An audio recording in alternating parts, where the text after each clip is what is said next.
नमस्कार दोस्तों, मैं रमेश कुमार। आज मैं आपको एक गजब सी बात बता रहा हूँ।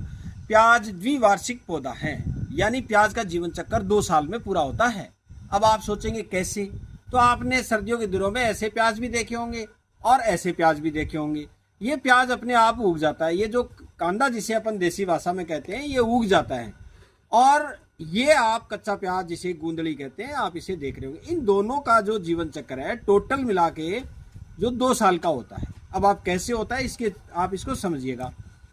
जब किसान क्या करता है कि इसकी सबसे पहले जो प्याज का जो बीज है वो अक्टूबर के महीने में इसकी पौध तैयार होती है, और अक्टूबर का जो 15-20 डिग्री का टेम्परेचर होता है उसमें इसकी पौध तैयार होती है।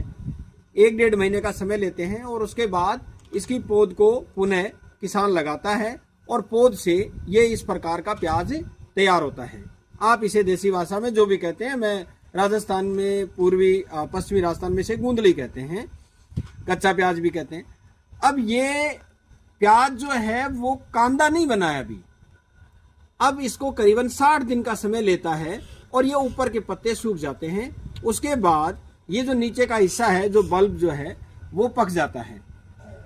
पकने के बाद किसान इसकी खुदाई करता है और मार्च में आते आते ये इसको निकाल लेता है।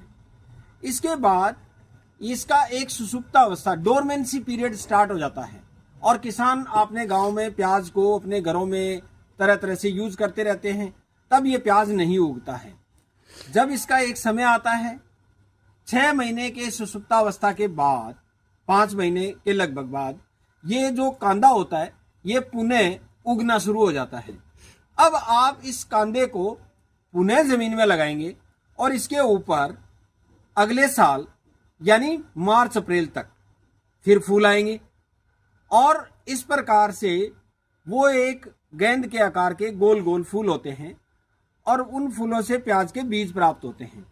आपको मैं ये बात इसलिए बता रहा हूं क्योंकि जो अपने सामान्यतः किसान के पास जो पौधे होते हैं वो 6 महीने में ही फसल तैयार हो जाती है, जैसे रबी और खरीफ की फसल आपने देखा होगा। तो मैं आज आपको ये द्विवार्षिक जो पौधे हैं, जो प्याज हैं, अन्य पौधों के बारे में आप क्या जानते हैं कमेंट में जरूर डालिएगा। और इससे जुड़ी हुई जानकारी आपको जो कम लगी हो वो मुझे जरूर डालिएगा। मैं आपको जरूर इससे आगे की जो ज्ञान है वो और दूंगा, आपको मजा आएगा। और मेरे चैनल पर आप जुड़े रहिए। जय हिंद, जय भारत।